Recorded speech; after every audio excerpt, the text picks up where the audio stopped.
Welcome to the Kaleidoscope of Possibilities, Alternative Perspectives on Mental Health. My name is Dr. Adriana Popescu. I'm a licensed clinical psychologist and leader in the field of mental health, energy psychology, addiction, trauma, and empowerment. In this podcast, we will be exploring mental health from a variety of perspectives, from the spiritual to the shamanic and beyond. What if mental illness isn't everything we think it is? What if everything we see as a pathology is actually a possibility? What else is possible with mental health? Welcome, everybody, to another episode of Kaleidoscope of Possibilities, Alternative Perspectives on Mental Health. I'm your host, Dr. Adriana Popescu, and I'm very excited to have with me today Jean Border. Jean Border is an intuitive, a holistic healer, a passionate coach, and a mentor for other healers. She incorporates various healing modalities such as the emotion code, the body code, and emotional freedom technique, or tapping, to help her clients shed emotional baggage that might be negatively impacting their outlook, health, or emotional state. She is the author of the new book series, Energy Healing 101, available on Amazon. Welcome, Jean. Hi, thanks for having me. So happy to have you here. You know, I've had the good fortune of actually working with you personally, and I've had some really amazing results with the different things that we've worked on. Jean and I actually met at an energy psychology conference a few years ago, and I've just been super impressed with her work. So tell us a little bit about yourself and how you came to do this type of work. Okay, well, I am one of those people who had migraines all their life and went to doctor after doctor and neurologist after neurologist, and nobody could fix me. And so I lost a lot of confidence in the normal medical field, because no matter what I did, no matter how many tests they took, they couldn't figure out what was wrong. I had peaks and valleys in my brain waves that shouldn't be there, but they didn't know how to change it. They didn't know why I was having pain. And so I got to the point where I was just trying to fix myself. Clients come to me all the time wanting me to fix them. That's why I say fix. But I was on that path of exploration, and I've always been a learner. I'm always seeking more information, whether it's for me or for somebody else. I'm always trying to increase my knowledge base. And back in the 90s, one of the guys that I worked with, he brought this manual, if you will, that he had downloaded off the internet that had this picture of a person with these points on them, and you would like tap places, you just use your fingers and hit yourself. And so we taught each other how to hit ourselves from this piece of paper with all these, this picture of a person with these points marked on it. That was my introduction to the energy world. And it was something called EFT, which now a lot of people call tapping. This engineer guy had come up with this method of making stuff that got stuck in your body flow again. Then he said you did it by hitting yourself. He didn't say that. That's my term, because that's what it felt like. And so this guy's name was Gary Craig, and he was doing something called the emotional freedom technique. And so this guy that I work with, we got into this stuff. We started going to like seminars that this guy would have, and that's when I was introduced to him and some other people. Carol Look, if you know who she is, I think she's fantastic. She's still in business today. But my goal was to get rid of my migraines, and that didn't really happen for me with EFT. A lot of other things, it worked for a lot of other things for me, but I was still searching and still looking. And so you fast forward a few years down the road, I'm living in Italy all by myself, and I'm always listening every Saturday to podcasts and whatever, webinars, whatever you want to call them, from the States, because they were in English, so it was like a tie to home, and it was also helping my learning process. And there was this guy called, his name was Dr. Bradley Nelson, and he was talking about, he was a chiropractor, and all these years he'd been doing chiropractic work. And then he started noticing that a lot of people's issues were related to emotional stuff. I downloaded his, they do a special offer after all these webinars. They do a special offer. So I downloaded a special offer, and I started doing this protocol that he'd come up with. And then he talked about there's an even more detailed one called the body code. It talks about how you can break down imbalances in the body in a few major categories. And I thought that was really interesting. And so I, purchased the body code protocols, and I taught myself that. Still on and off working on my migraines. And a few months later,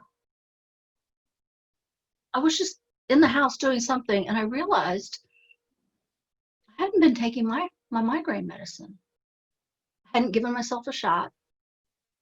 I hadn't gone in a dark room and thrown up in a couple months. And I'd been doing the body code for like 3 months at that point. And I'm like, am I imagining this, or are my headaches gone? They were gone. They were just gone. So for me, I've tried a lot of different modalities, and I incorporate those into what I do. But for me, the body code and the emotion code is such an elegant, targeted way of responding to symptoms that people finally notice in their body, which for me becomes the body's cry for help. When something happens over and over in the body, the more it happens, your body can throw off a lot of stuff, right? It can release a lot of stuff. But when it builds up so much, the body just says, enough, enough, enough. I've told you to stop. I've told you to stop. But we're not trained to listen to what our body's trying to tell us. So with the body code and the emotion code, they use something called muscle testing, which some people have heard of. Not everyone has. But it's a way to tap into the subconscious, not just the conscious thoughts that you have, because you come up with ideas of what you think it might be. When your subconscious has been trying to give you a message, you've just not been able to translate it. Okay? So we use muscle testing to translate what it is the body's been trying to tell us, and we release whatever it's been trying to have us let go of. Whether that's eating the wrong foods, eating the same food over and over and over until the chemicals build up in your body, and you don't give it a chance for the chemicals to work through the way the body's designed for them to work through, and your body's saying stop, and so it gives you a headache. But you don't understand that the headache means stop eating that food for a while until I can process out what you've got in here already, right? So now with my clients, I use muscle testing. I use a lot of intuition, because I'm really tapping into their subconscious, and their subconscious tells me what's going on. I mean, everybody is different. There is no one size fits all, which for me is what the medical world was trying to do for me. They have a protocol. They think everybody should follow that protocol. Whether this part of it applies to you or not, this is the established protocol. We have to go through all these so that insurance will cover it or whatever, right? None of my clients are the same. They're all different. We're all different. We have an energy system within us and a chemistry within us that's different from the person next to us. And so every person has to be treated as a person and not looked upon as a protocol. So I'm still learning about energy work. I'm always adding to the techniques that I have that I can pass on to my clients. Guess that was a long explanation. No, but it was great. And there's so many things I want to follow up with. Okay. Yeah, like this idea that one size does not fit all. That's a theme Oh, that's been running through all of the podcast interviews I've done so far. And I'm so grateful and appreciative for that, because it's true. When you go to the doctor, like if you went to the psychiatrist or even your primary care doctor with depression or anxiety or something along those lines, you know, the standard protocol is, well, take these pills, we'll write you a prescription, take these pills, and hopefully you'll feel better. And if you get horrible side effects from these pills, let's give you a prescription for these other pills. And oh, you still have side effects? Well, then let's give you a prescription for the side effects. And I mean, this is like, to me, this sort of Band-Aid approach that's never really getting to the unique root of what it is for each person. Depression does not have one root cause for everybody, right? totally agree. Totally agree. And what's interesting is I can be working on a client with, and here's a real life example. I was working on a guy with migraines, right? Because people know that I don't have them anymore. So they want to know what I did. So I was working on this guy who, like me, he'd had migraines all his life. He, took all the pills. He had the sinus surgery, all kinds of weird things that doctors would come up with to try to figure out what was causing the headaches. And one day after one of our sessions, he says, yeah, my doctor took me off my depression medication because he said he didn't think I needed it. I'm like, I didn't know you were on depression medication. We were working on your migraines. So all these things that your body tries to get your attention, right? And only those signs only pertain to you. The person next to you might have totally different signs, symptoms, whatever you want to call them. But if you go to the doctor and say, I just don't feel like myself. Well, the first thing they're going to ask some questions, rule out a few things, and then they're going to say, well, let's try the Prozac or whatever, right? And what the pills that they push at a certain time is, it's like, to me, it comes across as flavor of the month, okay, depending on what's being pushed at that time, either by the pharmaceutical companies or by the insurance protocols or whatever's driving their thought process. When really all they do is mask the symptoms. They don't even look for the cause. Right. So what have been some of the things you've seen? I mean, most people, I think, that go to a doctor or even seek therapy, usually they're dealing with one of a few things. It's usually something like depression or anxiety. And so I'm wondering, what have you discovered have been some of the other root causes besides sort of the standard, Western medicine explanation, which is there's a brain chemistry imbalance of some sort? What have been some of the things you've discovered maybe underlying those conditions? There's this idea, and I've heard this said over and over. I've heard higher numbers, but I'm more conservative. And I'm going to go with 80% of all dis-ease in the body is created by emotional stuff that got stuck, didn't process out the way it was designed to process out. When you build up enough of that imbalance in your body, it shows up as symptoms. Okay, here's a for instance. One of the clients that I work with, she says, from Thanksgiving to New Year's Day, every year, I get so sick. It starts just before Thanksgiving, and every year I lose that part of the year because it's something. I'm just so sick and I just need to be by myself. Well, when you actually start talking to the subconscious, what came through for her had nothing to do with environmental issues or being sick. When she was in college, she was raped by a serial rapist. And so her body was still inside that rape memory, which happened just after Thanksgiving. Okay, now this serial rapist went on to kill his future victims, if you will. So she was lucky on one hand, but on the other hand, when she opened the door to her apartment and he forged his way in, she was still, everything is fear that this time of year, I'm in such grave danger that I need to protect myself any way I can. So that showed up as being sick so that she could isolate herself so she wouldn't be subjected to unsafe experiences. So once we realized what it was, and we close the door on that experience, ta-da, now she can enjoy the holidays. Right.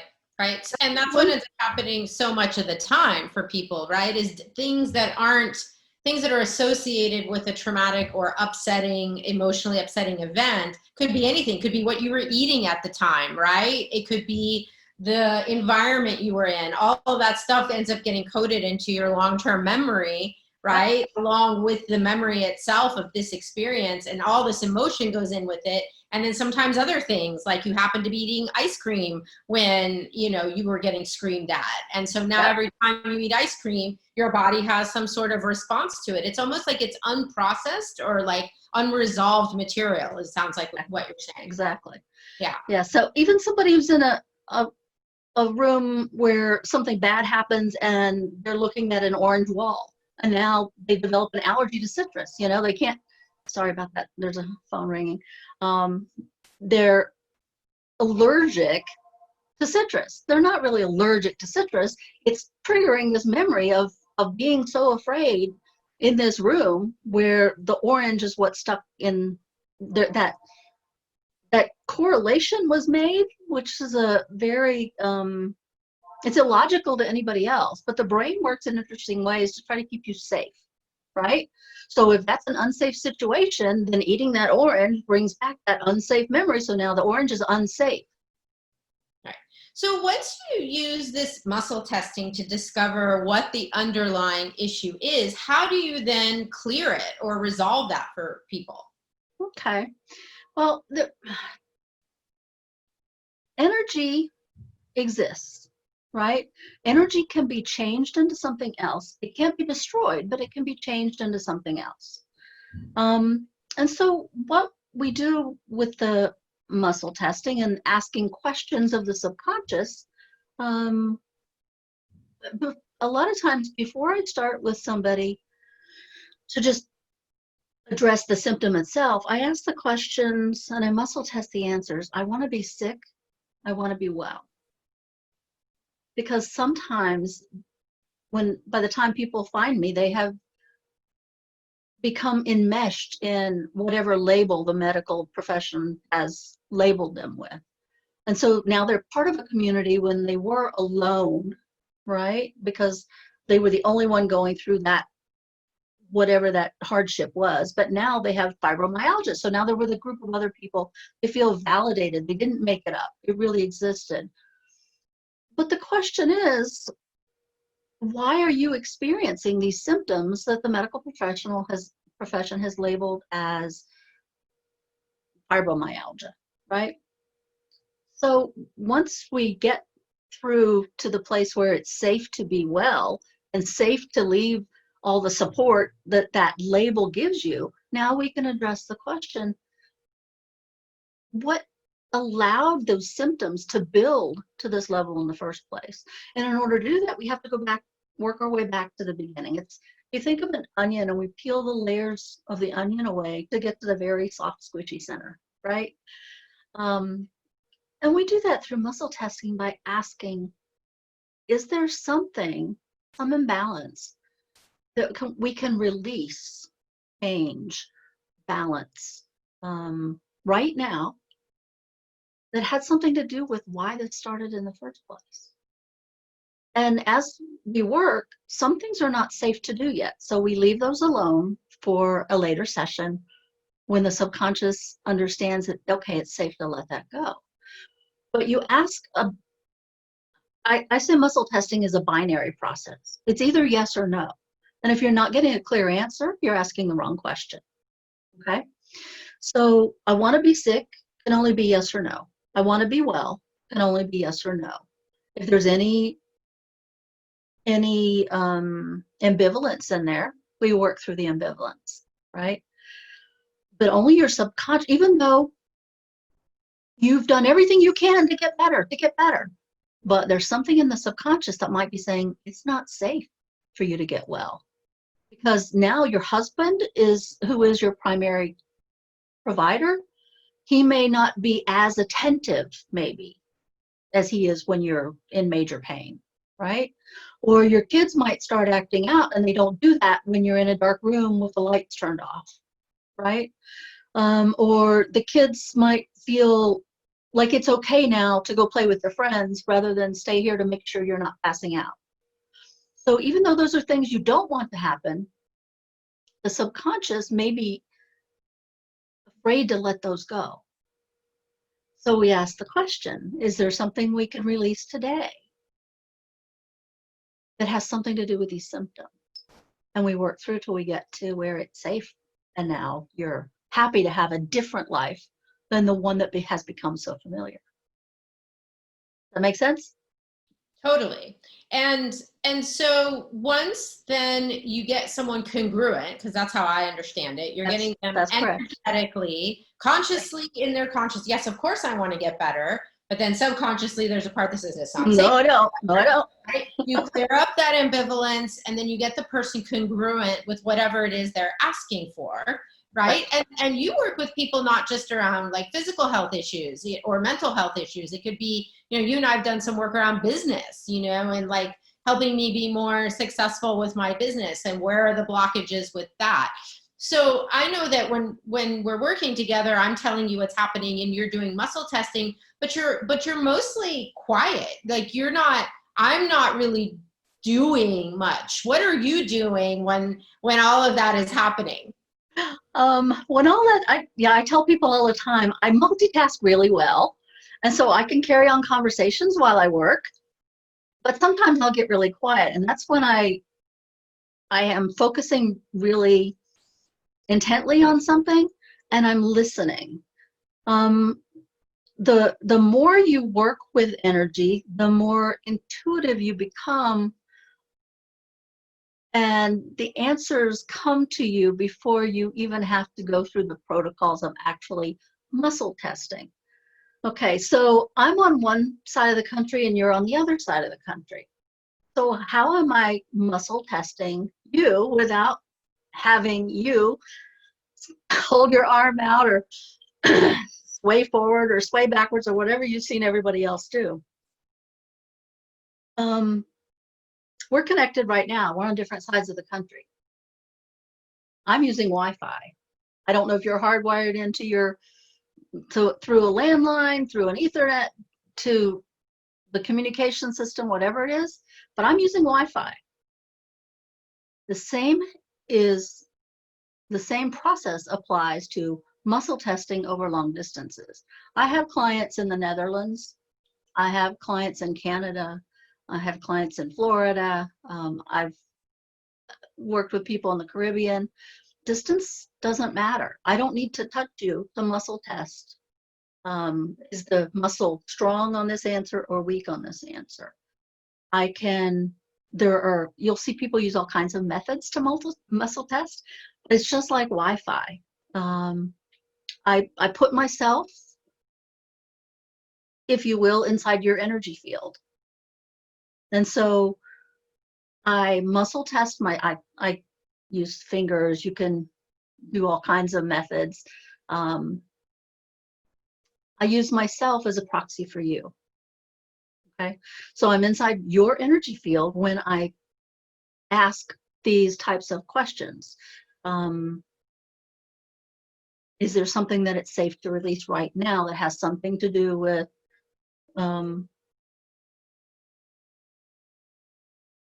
growing your business to the level you want it to be?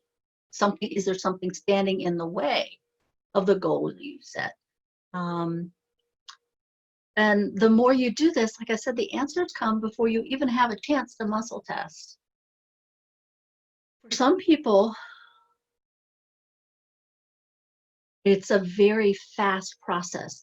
They're so used to this type of connection that the answers are just boom, boom, boom, boom, boom, and the questions come in.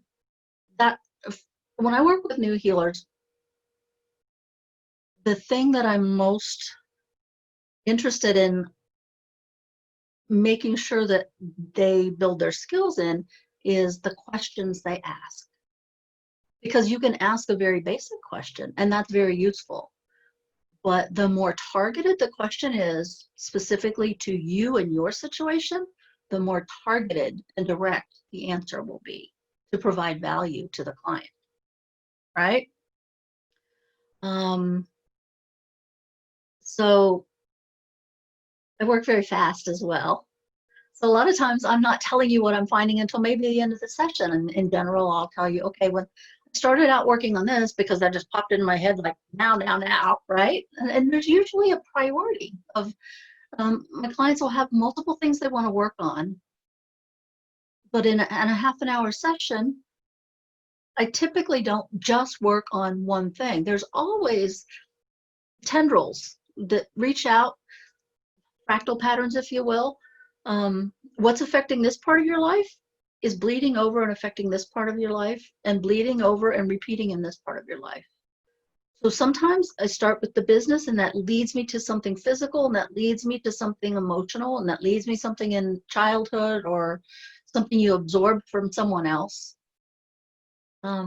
So I listen to my intuition to determine which priority comes first in the session, when to leave that alone and let that settle, if you will, to let the body get used to the changes that are happening in the energy field, and then when to go into something else. The chances are it's related, but not directly. There's not a direct correlation, but it's affecting something else that you've brought up to be addressed to that in that session. And by the end of the session, it's wrapped around through all the, say, 3 things that we addressed during that session, right? They were all related in some way. So muscle testing and intuition is really key, but learning how to ask very targeted, specific questions provides the best results. And what I love about what you're saying too is you're acknowledging the oneness of everything and the connectedness of everything. I think, again, in our culture, as well as in, medicine, traditional or even psychiatry, it's also compartmentalized, right? Business is over here, body stuff is over here. You go to this type of specialist for this issue, you go to that type, you go to the head doctor for therapy, and you go to the, psychiatrist for medicine, and you go over here for this. And, if you have a foot issue, you go to the podiatrist, and it's just so fragmented. And what I love about what you do is that it's so much more integrated, right? And not only that, you're integrating all these different potential root causes or compounding factors, right? Because we start off on business, but then it turns out my body has some sort of imbalance, and maybe that imbalance in my body is related back to, and I love this piece of the work. It's something I hadn't really done before. Is sometimes it's not even something that happened in my life, but it's something that happened, to my ancestors. There's this big piece, it seems, of emotion code and body code that is also addressing ancestral issues, right? Can you talk a little bit about that? Yeah. If you look at DNA, there's so much of the DNA strands that have not been decoded, I'm going to say, right? So much of it that's just junk at this point to the researchers. They're trying to figure out what's there. In my world, some of that is genetic memory. That's what I'm going to call it. Something that happened to an ancestor 14 generations ago. Say your, I don't know how many greats that is, grandmother had an illness that was not completely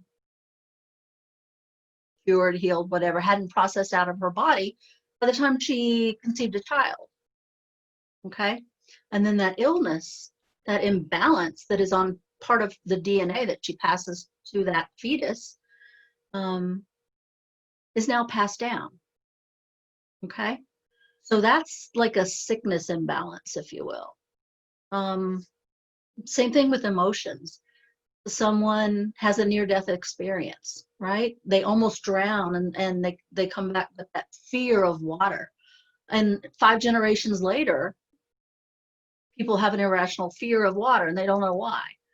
Well, when we release that inherited fear, if you will, sometimes the client now loves the water. And that's not because I gave them swimming lessons. Okay. That's not because I said always wear a floaty in the water. Just the part that got encoded in the DNA strand and became part of their who they were was now resolved. That energy, that imbalancing energy was changed or balanced or smoothed out, or whatever words you want to use. Energy can't be destroyed, but it can be changed. I have clients who work in service industries like hairdressers. They're in situations every day where they're hearing all the gossip. They may work with people who do a lot of backbiting, just negativity. And so I teach them a very simple technique that I call an energy shower. Just if you don't want to do it, when you're first learning, if you don't want to do it around people, just say, I need to run to the restroom. And then you go in there and you imagine yourself taking a shower and washing all this other people's stuff off of them, all the negativity, and you watch it just swirl down the drain. You can be standing in a waterfall, you can be standing in a shower, but all that healing white light energy is just coming down and washing all that negative emotional stuff off of you, and you watch it swirl down the drain and go back into the earth to be used for something good. And then they can come out and be calm and finish whoever's hair they're working on, or nails, or whatever it is, and not carry other people's stuff with them. A little bit different than inherited, but it's almost like you're absorbing other people's stuff. And as soon as I hear a client say, well, that's just not me, well, chances are it's not them. They picked it up from somebody else, and they have to learn how to get rid of it so that they can get back into their perfect energy, their perfect song, what they're supposed to be bringing to the world, not stuff they picked up from other people. Right. Exactly. And I love what you're saying about the whole, really, you're talking about epigenetics, right? And how, Exactly. And that's just this fascinating new research that they're finding how our experiences shape our genetics, and those genetics get passed down generation to generation, not just in humans, but in all kinds of animals. So there's a huge, study. If you guys are curious, look up epigenetics and see what some of the interesting research has been, and how, I've been reading, I'm going to be interviewing Dawson Church, who's one of, a fellow ASAP member who's done a lot of research with EFT, and he wrote a book called Mind to Matter, and he talks about that very concept of how, like, our mind, what we're thinking, what we're experiencing, what we're feeling, actually changes the energy, which creates the matter in our bodies. Like, they'll see that the energy of a cancer exists in someone's energetic field before it actually becomes a tumor in the body, right?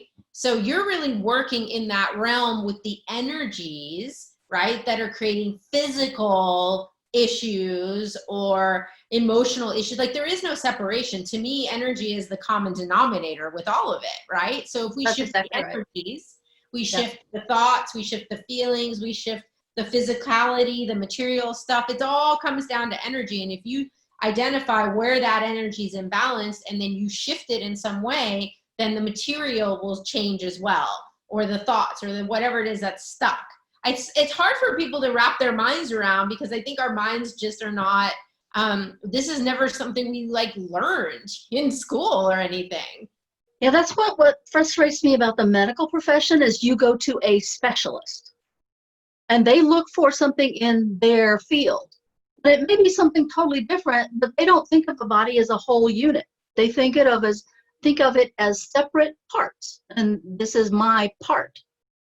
So what they might recommend might be true if that really was your issue, but if your issue is really in a totally separate part and it's just affecting something else, they've missed the boat.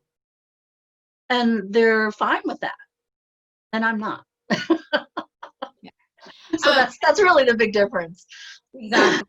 And I guess I just think of it more like if people need sort of a visual or something to kind of grok this, it's like, you know, that expression of the butterfly flaps its wings over here and the effect is felt all the way over there, or like dropping a rock in a pond and those ripples go out, like the whole pond and everybody, all the fish and whatever, they all feel that effect of you putting that rock and changing that vibration, right? So Exactly. yeah, it's much more of how we actually function rather than this fragmented, compartmentalized, parts oriented thing that you're talking about. So this has all been super interesting. I'm wondering if there's something we could share with the viewers and listeners, like an experiential thing or something we could teach them about this, you know, amazing work that you're doing. Something they can Well, do. if you're willing to be a guinea pig, we can do a very quick muscle testing example. And actually, they can do it along with us if they're not driving a car or something like that. Sounds great. Okay. So do you have a place where you can stand? Yes, I can go behind my chair here. Okay. I need you might want to raise your laptop up just slightly if you can, because I'm only seeing your chin. That's There. better. Okay. Okay, so stand with your feet slightly apart and your hands down by your sides. Just relax them beside. There you go. Okay, now close your eyes. And we're going to think and talk about the worst thing you can think of.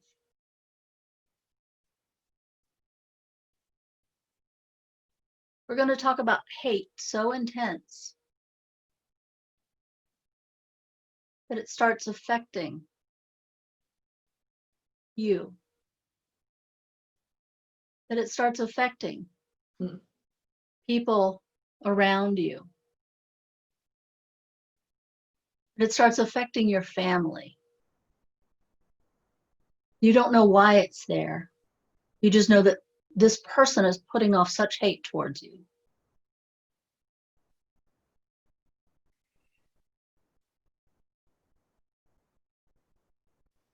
So I'm noticing my body is really wanting to sway. It's moving, right? Like it's not something I'm controlling, and that it's kind of swaying back, almost so far back that like I'm losing my balance. Okay, now we're leaving that person and we're walking towards a newborn baby who's just laughing or smiling, not quite laughing yet, but it looks like it's smiling. The mother's holding the baby.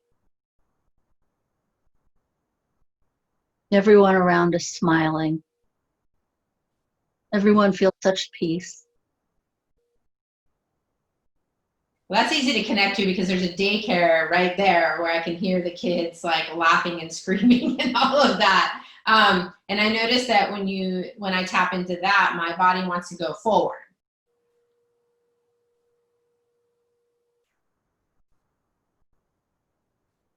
And that's muscle testing. You can sit now. So it's like I'm moving toward or away from kind of the thing that you are that you are suggesting, right? Exactly. That's exactly right. And that's a very basic example, but that's something we call the sway test. Your body naturally gravitates towards the good and away from the bad. That's why you were falling backwards when we were talking about hate, and you were falling forwards when you thought about peace and love in the newborn child who's pure, right? And happy. That's a very basic form of muscle testing. Most people actually experience it the same way you did, with the body swaying. But some people just feel it in their body. The body doesn't actually move, but they feel it. Some people, when I start talking about negative things, they feel it in their gut. Their gut just gets all tense and tight. And then when you think of love, they start to feel it like their heart's opening. Some of my clients that I work with, you're ripping my heart right out of me. It's so funny, the different reactions I get from different clients. Some are very self-aware. Some are very energy aware. And some, like one client, he says, I don't know what you're doing, but I'm coming next week. He doesn't feel it when I work on him, but he doesn't have any anxiety attacks, no more headaches. He's lost, 17 pounds at this point. So it's very interesting the way energy affects people differently, because even though we have similar systems, every individual is unique. Even twins are not exactly the same. Okay. I haven't worked with clones, so I can't talk about those. But for people who are born, the only way that I've worked on them, no two people are alike. And Exactly. no two respond to energy the same way. But there are similarities that we can use to base certain protocols on, right? Yeah. And thank you for doing that example with us. The other just quick thing I wanted to add, with that kind of sway test, it's also really useful for getting clear on what kinds of like foods or substances or even like supplements, things, whether your body wants it or not. You could easily just hold, like, if this was like, let's say this is water, like I could easily, but it could be any kind of drink. I could hold it in front of me and see if my body moves toward it or away from it, to see if my body actually requires that. See, like right now, my body's moving away from the water. It doesn't want it. I've used that sway test to help me get more clear around foods that I'm sensitive to, or like just getting more awareness of what would actually support my body rather than maybe create a more negative effect, like I'm going to feel sick after I ate it or something like that. So that's a great application of it as well. Exactly. And for people with migraines, I would suggest that they try that. Okay, that's a very useful tool to figure out what foods you're sensitive to. Now, I do want to say that just because you're sensitive to a food doesn't mean you're sensitive to all versions of it. All right, people will muscle test which cereal is okay for me today. And that's another issue. The body chemistry changes all the time. So what food you might be sensitive to today may work out of your system by tomorrow, and you may be okay to the food that has that chemical in it. For migraine people, there's something called tyramine, which is a very common chemical. It's in bananas, it's in peanut butter, it's in hummus, it's in chickpeas, it's in avocados. So people think they're eating healthy when really they're compounding this chemical in their body that their body gets too much of and can't throw off, right? That's a well-known migraine trigger, if you will. But if they wait 3 days and that tyramine can process out of the body enough, maybe they can eat that avocado the next day. And so it will test okay. That doesn't mean your muscle testing is off. That means your body chemistry changed. Right. And it changes based on your stress level. Like, I know this was when I was really sick with my Lyme disease. I had a lot of food sensitivities. You just have to be mindful of not assuming that it's permanent. Like, oh, well, because the doctor said I was allergic to dairy, therefore I will always be allergic to dairy. That was not my experience at all. It would ebb and flow. My sensitivity would ebb and flow based on my stress level. If I had a lot of emotional stuff going on, whatever it was, it varies. Because, I mean, if you just even look at the straight science, like, you don't have your cells turn over every few days. You have a completely different set of tissue in cells in your gut, like every, I don't know, couple of weeks, however quickly it regenerates, right? So you're not the same in this moment as you were yesterday, or as you were 10 minutes ago, or as you were 10 years ago. Your body is always shifting and changing. Your energy field is always shifting and changing. Even when you go to like an allergy doctor to get allergy tests, if you go to a different one next week, they're going to want to do their own tests. It's not, and I always thought that it's because they don't trust the other doctor. Your body changes from day to day. And so even the test that doctor runs today would be different 5 days from now. But you take it as a point in time as being stagnant, and it's really not. So, Jean, we need to start wrapping it up. Tell us a little bit about how people can find you. Maybe tell us a little bit about your book and where they can get it. Okay. Just my name, jeanborder.com. That's my website. I also work on animals. I didn't tell you that part. So there's a different website out there that's geared for the animal world, which is energyhealingfordogs.com. It's always fun to work on animals, but sometimes I end up working with owners on end of life discussions. You know, is the animal ready to go? Animals typically hold on longer than they should because they don't want to leave their owners. But sometimes it just gets to that point. But yeah, the Energy Healing 101. What can energy healing do for me? It's a very short book that explains a little bit about what energy healing is, how it can affect your body, and some examples of some of the clients that I've worked with. I've got the first book out there. I've got another journal, if you will, that'll be up there soon. It's on Amazon, and it will be a journal that will be good for like 365 days, and you can work if you're used to working on energy issues with yourself. It can be a standalone item for you to look at every day with questions to explore every day. And once a week is an accountability day when you look back to see what did I do, what didn't I do. And then one day a week is an energy day where you either do energy healing on yourself or you schedule a session with the person that you work with to address the issues that you journal about during the week. So that's on Amazon. What else can I tell you? Oh, during the coronavirus, when it was just ramping up really strongly, my clients were freaking out. Such fear. And energy healers, people who are more susceptible to energy fluctuations, we all got inundated with the fear, with the insecurity, with, oh my gosh, what's going to happen? And so it would come in waves, you know? So as you would feel it, you had to understand what it was and try to like put out light through the world to try to do something to mitigate the fear that was out there. And so one of my clients who's been on me forever to create something like on YouTube so people could see what I do and all that kind of stuff, she created a YouTube channel for me. And she made me record some things. So there are some EFT sessions out there for people who are feeling insecure and fearful during it was geared towards the coronavirus world, but you could use them for other things. I think one of them is geared for teachers, but for the most part, it's just the person sitting at home who doesn't know what to do and feels so impotent. Well, because it's just stuff we can't control.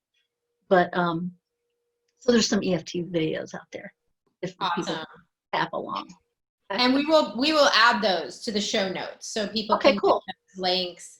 And I think, you know, what I am just really wanting people from just everything you just said is for people to know, and part of the reason why I even do this podcast and have these amazing guests on here is to really show people that there is another possibility available, that just because you have this set of symptoms, they're calling this diagnosis, does not mean you are stuck with it, does not mean you will suffer with this for the rest of your life.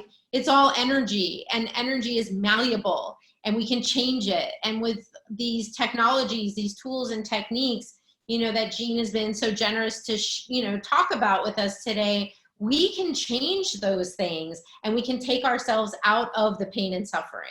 So I'm so grateful that you agreed to come on today. Any final thoughts you'd like to leave us with? 2. Number 1, what you believe to be true is true for you.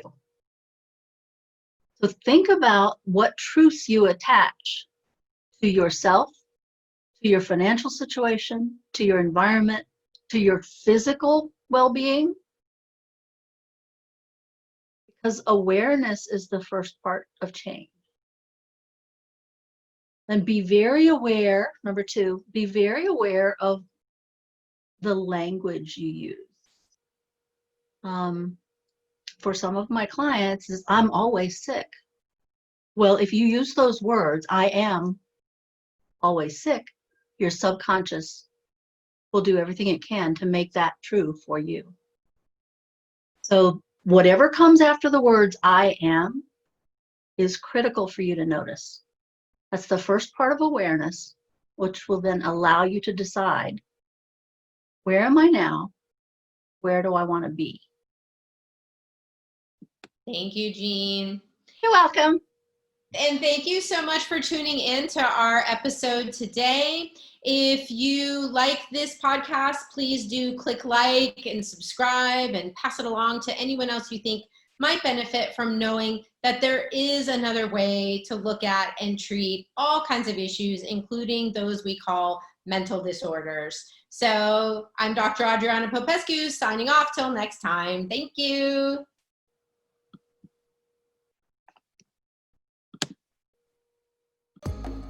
Thank you for joining me for this episode of Kaleidoscope of Possibilities, Alternative Perspectives on Mental Health. This has been Dr. Adriana Popescu. If you enjoyed this episode, please like and subscribe and share with others. To find out more about me, my guests, and more, please visit my website at adrianapopescu.org. See you next time.